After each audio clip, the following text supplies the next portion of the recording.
Hello प्यारे बच्चों, स्वागत है आपका अपने एसआर कोचिंग क्लास में। आज के सेशन प्रीवियस ईयर पर आधारित ये सेशन है, जिसमें हम आपको सॉल्व कराएंगे प्रीवियस पेपर। तो जुड़े रहिए आप अपने एसआर क्लासिंग के साथ, जो कि बहुत ही शॉर्ट ट्रिक में समझाने का प्रयास करेंगे। तो आज का सेशन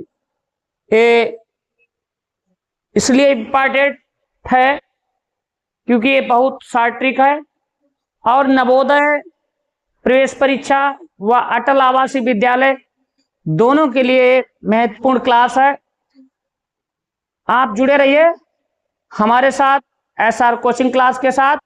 तो आज के सेशन की शुरुआत करते हैं फर्स्ट क्वेश्चन के साथ। क्या है, देखिए, जो सिलेबस है, इस सिलेबस में हम आपको बताएंगे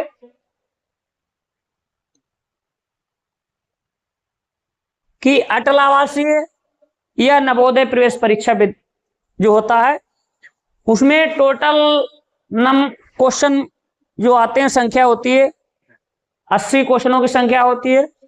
और इस 80 क्वेश्चनों में आपके मानसिक योग्यता परीक्षण के 40 प्रश्न होते हैं और 20 प्रश्न होंगे आपको अंक गणित के।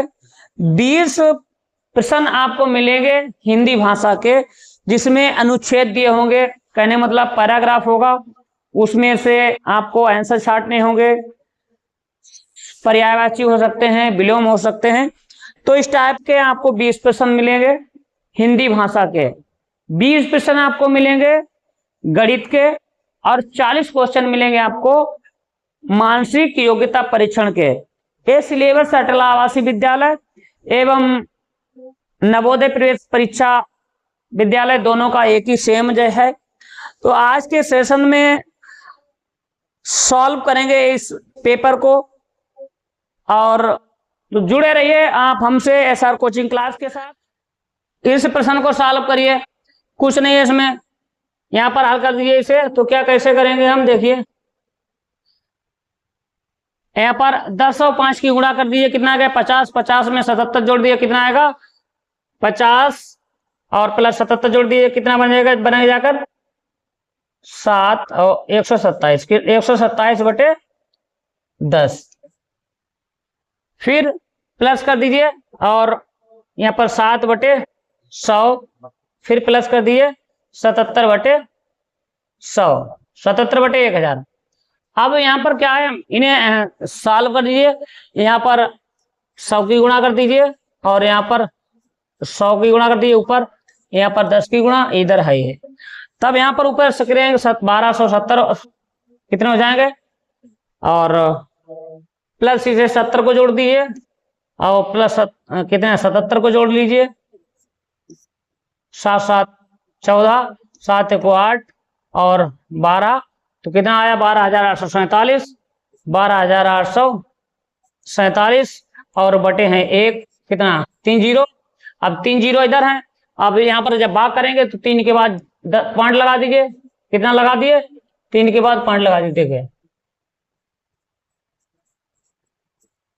जब इसे हम भाग करेंगे तो 3 के 1 2 3 के बाद पॉइंट लगा देंगे तो कितना आ जाएगा 12.84। सही है, बी वाला ऑप्शन सही है। नेक्स्ट देखिए, अगला प्रश्न देखिए।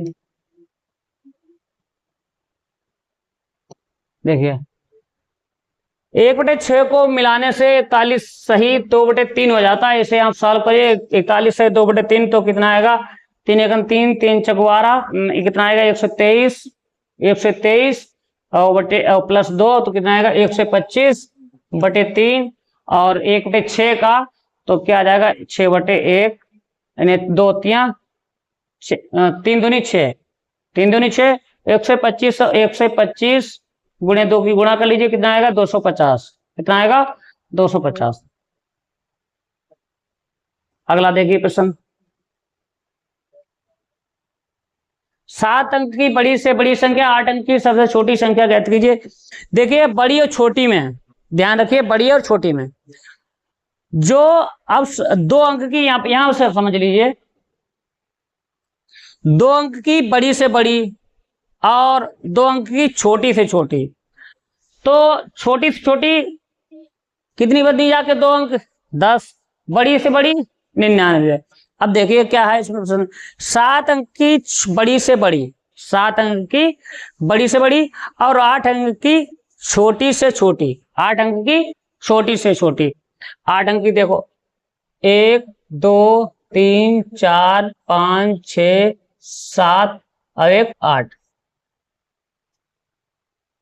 1 2 3 4 5 6 7 8 और 7 अंक की बड़ी से बड़ी 1 2 3 4 5 6 1 7। टोटल कर लीजिए इनका 9 9 9 9 9 9 9, कितना आएगा? सही ऑप्शन होगा ये। 3 घंटियां 9 12 15 मिनट के अंतराल पर बजती हैं, तो प्रातः 8 बजे एक साथ बजेंगे। अब इनका लासा निकालिए। लासा कैसे निकालेंगे?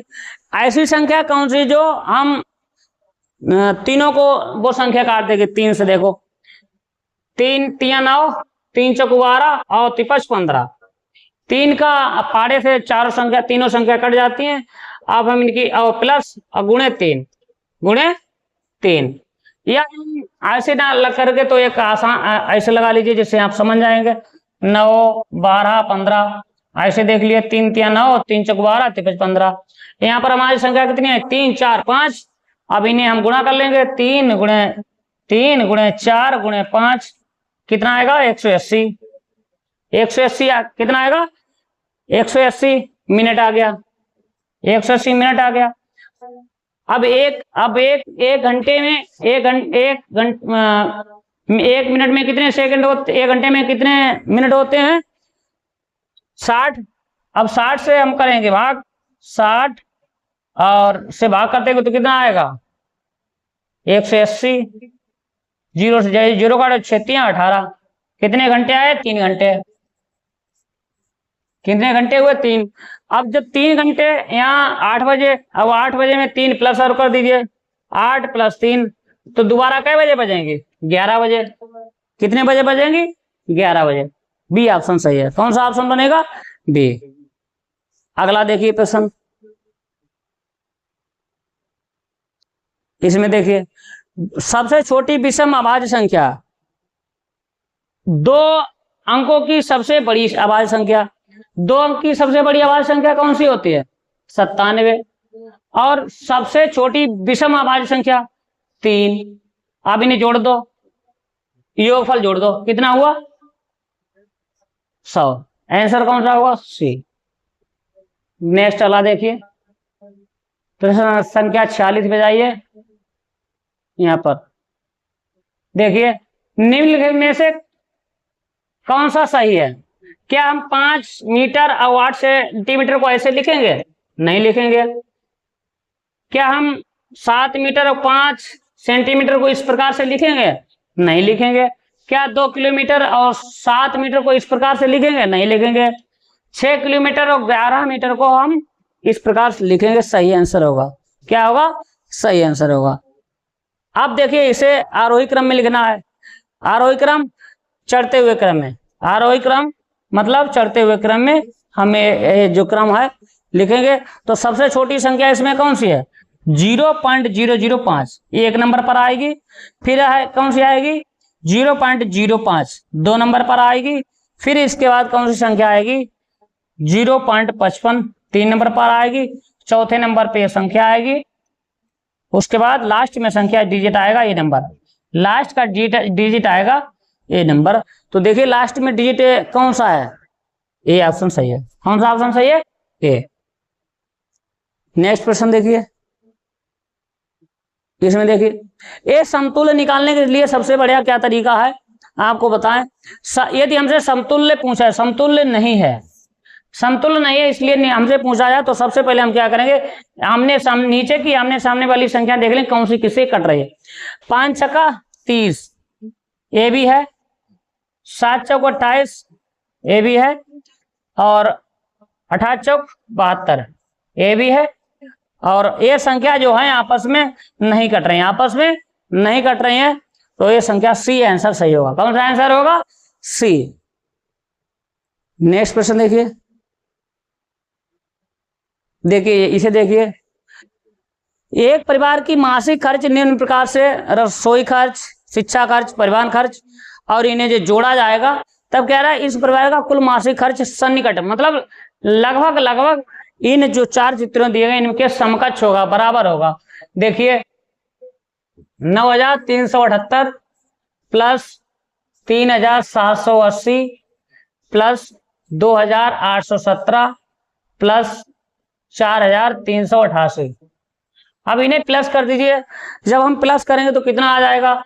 7 और 8 14 15, और 15 8 23 2, और 8 9, और 8 9 9, और 8 कितने हुए? 8 9 10 17 17, और 17 और 7 24, 25 26 2, और 7 3 10, 8 18 18, और 3 21 21 22 23 2, और 9 और 2 12 13 14 14 4 20 20 और 2 20, 4 और 2 6 6 3 9 1 10 18 और 2 20, 20,300 कुछ रुपए आएगा। तो ये किसके समकक्ष है? ये संख्या अधिक है, ये भी अधिक है 20,000 के, ये भी सी संख्या होगी। ऑप्शन होगा सी, क्योंकि 20,000 के लगभग ये संख्या समकक्ष बैठती है, सी।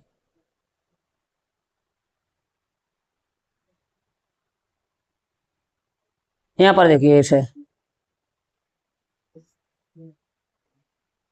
इस 50 प्रश्न संख्या 50 में देखिए क्या कह रहा है कि एक विक्रेता ने कुछ नींबू 7 रुपए के 5 नींबू के भाव से खरीदे, 7 रुपए के 5 के नींबू भाव से खरीदे, 3.5 के 2 नींबू के भाव से बेच दिए। इस प्रकार 100 नींबू को बेचने पर उसका लाभ होगा या हानि?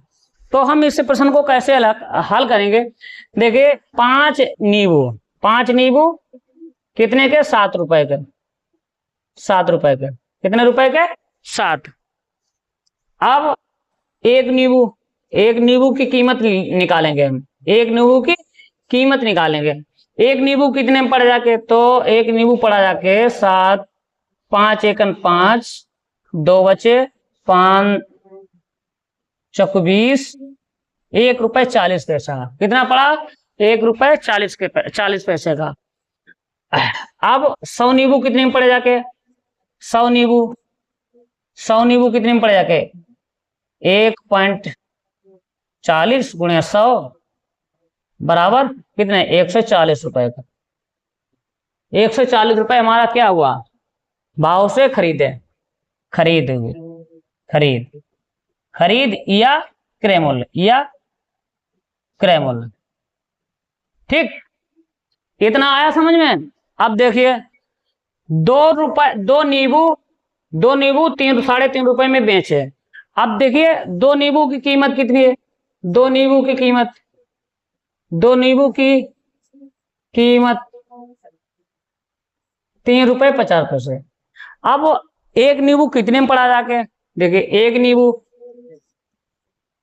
तो 3 रुपए 50 बटे 2 भाग कर लीजिए, 5 चौक 20, 5 सत्ते 35, अब 7 बटे 4, 4 एकन 4, 3 बचे 5 लगा, 4 सत्ते 28, 4 पंजे 20, 1 रुपये 75 पैसा का एक नींबू बराबर, एक नींबू कितने पड़ा? 1 रुपये 75 पैसे का। इसलिए 100 नींबू कितने पड़े जाके? 100 नींबू 100 गुणे 1.75 बराबर कितने में पड़ा जाके? 175 रुपए के। अब खरीदी हमने 140 रुपए में और 175 रुपए में बिक्री है, तो क्या होगा? लाभ होगा नहीं होगा? लाभ बराबर 175 माइनस 140, 5 कितना बचा? 35 का लाभ होगा। कितना होगा? 35 का होगा लाभ। ऑप्शन होगा बी। बी ऑप्शन सही होगा 35 का लाभ। नेक्स्ट देखिए अगला प्रश्न, देखिए प्रश्न संख्या 51, देखिए 80 और 90 के बीच सभी अभाज्य संख्याएं, 80 और 90 के बीच की सभी अभाज्य संख्याओं का गुणनफल। अब हम देखिए यह तो हमें मालूम है, तब तक हम ऐसे निकालें, नहीं तो हम एक बार अपना चेक कर लेंगे। 80 और 90 के बीच 80, 81, 82, 83, 84, 85, 86, 87 और 88 और 89 और 90, जिसे मालूम है, अगर किसी छात्र को मालूम है संख्या, हमें मालूम कन्फर्म है, तो हम उसे कोई दिक्कत नहीं, अगर नहीं मालूम तो एक बार क्लियर कर लीजिए। 80 तो है नहीं, 81 भी नहीं, क्योंकि ये भी पहाड़े से कट जाती है, ये भी कट जाती है, 83 ये किसी पहाड़े से नहीं कटती, तो इस प्रकार अभाज्य संख्या है। 84 भी कट जाती है, 85 भी कट जाती है, 86 भी कट जाती है, 87 भी कट जाती है, 88 भी कट जाती है, और 89 भी किसी पहाड़े से नहीं कटती है। तो इस तरीके से जो भी संख्या किसी भी पहाड़े से ना कटे, टेबल से ना कटे, वो संख्या होगी अभाज्य। तो इस प्रकार 83 और 89, 83 और 88 का गुणनफल निकाल दिए, कितना हो जाएगा 83 और 89, 9 तियां 27, 2 और 8 ने 72 और 2 कितने 74, 8 तियां 24, 2 8 8 64, 4 2 6 66, जोड़िए 4 4 4 8 और 6 और 7 13, 6 7 73, 73, तो कौन सा सही होगा, सी ऑप्शन। सी ऑप्शन बिल्कुल करेक्ट बनेगा, कौन सा, सी ऑप्शन। नेक्स्ट क्वेश्चन देखिए, इसमें हल कर लीजिए, देखिए बहुत आसान तरीका, देखिए 5 तियां 15 और 2 17, 17/3, 6 दूनी 12 और 5 17, 17/6 माइनस 12 तियां 36 और 37 माइनस 37/12। अब इन्हें बराबर कर लीजिए, 17 चौको 68 माइनस, और यहाँ पर 17 दूनी 34 माइनस 37/12। 68 माइनस कितने हुए, 34, 34 बचे, माइनस 37/12। और यहाँ पर कितने बचे, 3 माइनस 3/12। अब यहाँ से काट, 3 एकम 3, 3 चौक 12 माइनस 1/4, माइनस 1/4, बी ऑप्शन सही हो जाएगा, कौन सा, बी ऑप्शन। नेक्स्ट अगला प्रश्न देखिए, इसमें देखिए क्या कह रहा है, 1.3 मीटर भुजा वाली 4 वर्गाकार मेजों को किनारे से मिलाकर इस प्रकार रखा गया कि एक बड़ी आयताकार मेज प्राप्त हो। देखो ये हमारा जो है वर्गाकार क्या है, मेज है। अब क्या कह रहा है, 4 वर्गाकार मेजों को किनारे मिलाकर इस प्रकार रखा गया कि वो आयत बन गया। एक यहां पर है, दूसरी हम यहां पर रख देंगे, और तीसरी हम यहां पर रख देंगे, चौथी हम यहां पर रख देंगे। तो ये क्या बन गया, वृत्त बन गया, वो आयत बन गया, क्या बन गया, आयत बन गया, क्या बन गया, आयत बन गया। अब यहाँ पर इसकी जो चौड़ाई है, लंबाई चौड़ाई बर्ग की चारों भुजाएं कैसी होती हैं, बराबर होती हैं। तब यहाँ पर 1.3 कितनी है, 1.3, यहाँ पर भी 1.3 है।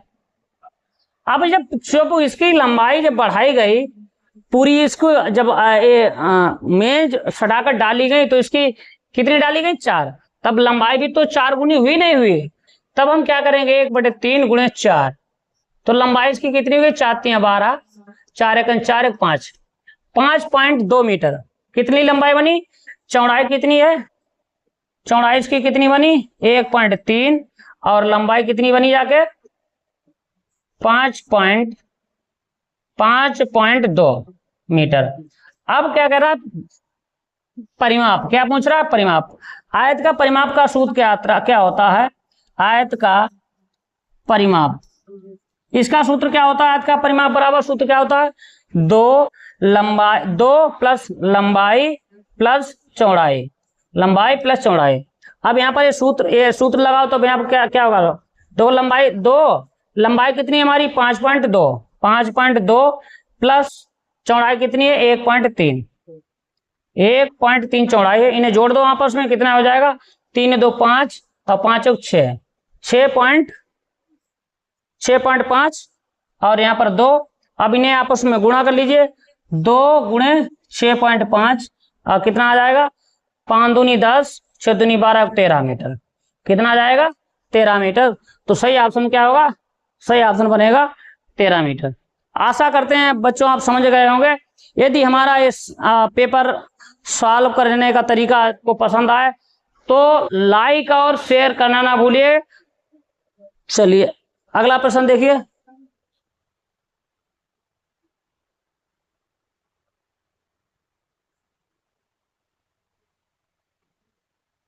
देखिए इसमें क्या दिया गया, दंड एक विद्यार्थी 4 विषयों में प्राप्त अंक को दर्शाए गए। इस विद्यार्थी प्राप्त अंक जो प्राप्त अंक औसत क्या होगा। देखिए अंग्रेजी में यहाँ पर एक एक करके निकालिए। अंग्रेजी में देखिए कितने हैं, अंग्रेजी में कितने हैं, 80। कितने हैं, 80। हिंदी में कितने हैं, हिंदी में कितने अंक प्राप्त किए, 70। गणित में कितने प्राप्त किए, 60। गणित में कितने प्राप्त किए, गणित में कितना है, 90। यहां पर जाइए, गणित में 90 और 60 विज्ञान में। विज्ञान में कितने, 60। विज्ञान में 60।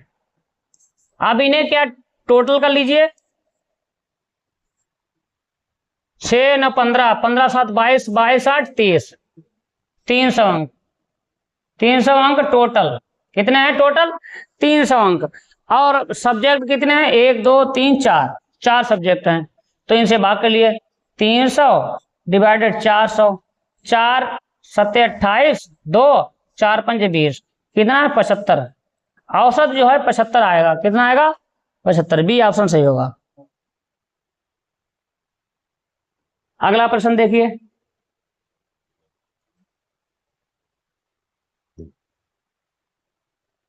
एक वर्ग तथा एक आयत के क्षेत्रफल का बराबर है। क्या कह रहा है, एक वर्ग और एक आयत आपस, इनका जो क्षेत्रफल है आपस में बराबर है। यदि एक वर्ग का प्रत्येक भुजा 42 मीटर है तथा आयत की चौड़ाई 28 मीटर है, तो आयत की परिमाप, यहां पर आयत का परिमाप ज्ञात कर रहा है। अब देखो कैसे लगेगा, देखो सबसे पहले हम वर्ग का क्षेत्रफल निकालेंगे। सबसे पहले हम वर्ग का क्षेत्रफल निकालेंगे। तो वर्ग का क्षेत्रफल क्या सूत्र होता है, वर्ग का क्षेत्रफल, वर्ग का क्षेत्रफल क्या होता है, भुजा स्क्वायर। भुजा स्क्वायर, भुजा यहाँ पर वर्ग की कितनी है, वर्ग की भुजा कितनी है, 42। 42 का स्क्वायर तो कितना हुआ, 42 गुणे 42, गुणा कर लीजिए, कितना आया, यहाँ पर इस प्रकार से गुणा कर लीजिए, 42 दूना 84, 4 दूना 8 और 4 चौको 16, कितना आएगा, 4 8 8 16, 1764। कितना आएगा, 1764 क्षेत्रफल। कितना आया, क्षेत्रफल। एक इसका क्षेत्र, वर्ग का क्षेत्रफल, वर्ग का क्षेत्रफल कितना, 1764। और ये क्षेत्रफल आयत का भी है क्योंकि बराबर है, आयत का भी क्षेत्रफल है। आयत का क्षेत्रफल कितना है, 1764। ये आयत का भी क्षेत्रफल है और वर्ग का क्षेत्रफल है, क्योंकि आयत का और वर्ग का क्षेत्रफल बराबर की बात कर रहा है। तो यहाँ पर जब हमने अब वर्ग का क्षेत्रफल निकाला 1764, तो आयत का भी क्षेत्रफल हो गया। अब जब हमने आयत का क्षेत्रफल निकाल लिया, तो हम जब आयत के क्षेत्रफल निकालेंगे तब हमारी ये नेक्स्ट आयत की भुजा निकल आएगी। जब आयत का क्षेत्रफल ये निकल आया, अब हम भुजा निकालेंगे नेक्स्ट। तो इसका आयत का क्षेत्रफल का सूत्र क्या होता है, देखिए, आयत का क्षेत्रफल बराबर क्या होगा, लंबाई गुणे चौड़ाई, ये तो सूत्र होता है। अब आयत का क्षेत्रफल कितना दिया है, 1764। 1764 प्लस लंबाई हमें ज्ञात नहीं है, चौड़ाई हमारे 28 मीटर है, लंबाई ज्ञात नहीं है, चौड़ाई 28 मीटर। अब हम लंबाई को निकालेंगे, लंबाई को लाएंगे इधर, लंबाई बराबर लंबाई को इधर लाएंगे 1764 और डिवाइड 28, इन्हें आप इन्हें काट लीजिए।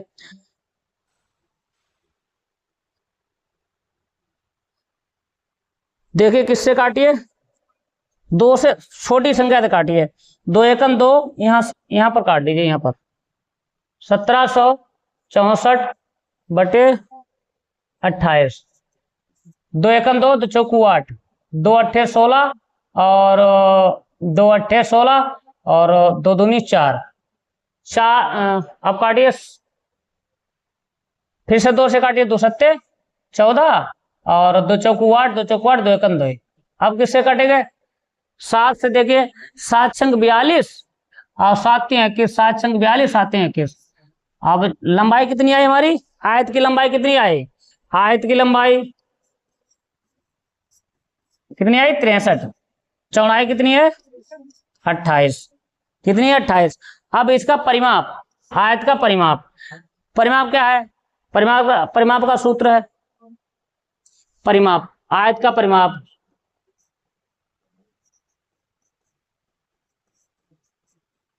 दो लंबाई प्लस चौड़ाई।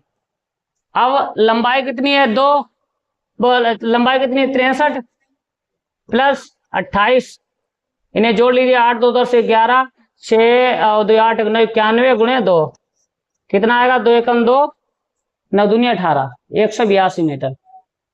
ये आंसर बनेगा 182 मीटर। डी वाला ऑप्शन बिल्कुल सही होगा। चलिए अगला देखिए,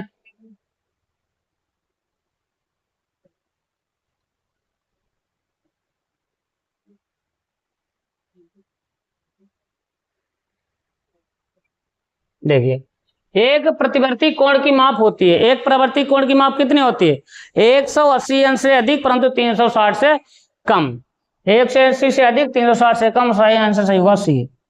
इसमें संख्या 7/13 को 25/26 में से घटाने पर प्राप्त होगा। इसे सॉल्व कर लीजिए, यहाँ पर 2 से गुणा कर लीजिए, 7 दूनी 14 बटे 13 दूनी 26 और यहाँ पर 25 माइनस 25/26।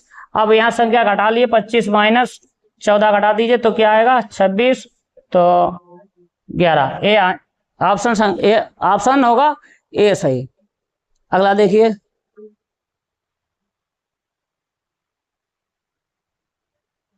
एक टीवी को 16,920 में बेचने पर एक डीलर 1,080 की हानि होती है, इस टीवी को कितने में बेचे कि 1,080 का लाभ हो। अब देखिए क्या समझना, 16,920 में उसने बेचने पे 1,080 की हानि होती है, कितनी की हानि हुई 80। अब हमें इसे क्या निकालना है, क्रय मूल्य निकालना है, तो क्रय मूल्य बराबर विक्रय मूल्य और विक्रय मूल्य प्लस हानि। अब यहाँ पर हम जोड़ देंगे बराबर 16,920 में उसने क्या हुआ बेची और 1,000 की हानि हुई। अब हम यहाँ पर 80 जोड़ देंगे, 1,080, 8 2 10, 9 1 10, 6 7 1 8, 18,000। 18,000 में उसने खरीदी और 9,020 में बेची, तब उसे इतने का हानि हुई। अब हमें 1,000 इसका लाभ लेना है, तब हम क्या करेंगे, 18,000 में 1,000 एक घटा जोड़ देंगे, प्लस कर देंगे,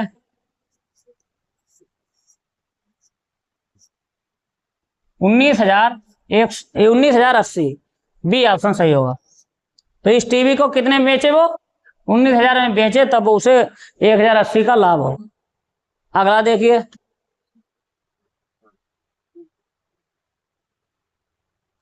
छाया का भाग क्षेत्रफल क्या होगा। देखिए पहले हम क्या करेंगे, इस वर्ग का क्षेत्रफल पूरा निकालेंगे।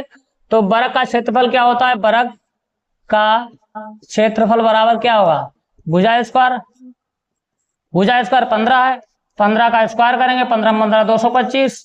अब जब 225 हो जाएगा, अब हम इस वर्ग को क्या करेंगे, इसकी गुणा करेंगे, इसकी, ये वर्ग नहीं ये क्या बनेगा, देखिए इसकी पूरी लंबाई कितनी है 15 है और यहाँ पर 8 जे है, 3 जे है, तो यहाँ पर रिक्त स्थान कितनी बची, 8 और 2 10 11 माइनस 11 कितनी बची 4।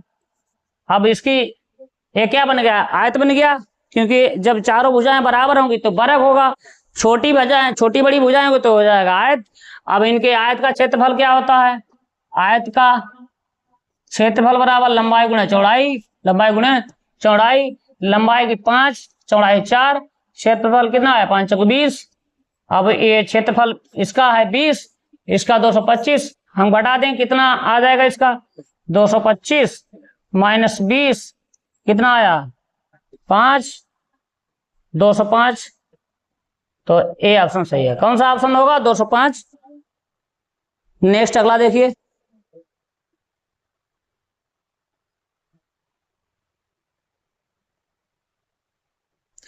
आकृति में दिए गए कोण का प्रकार क्या है। देखिए जब हमारा एक कोण यहां पर होता है तो 90 अंश का होता है।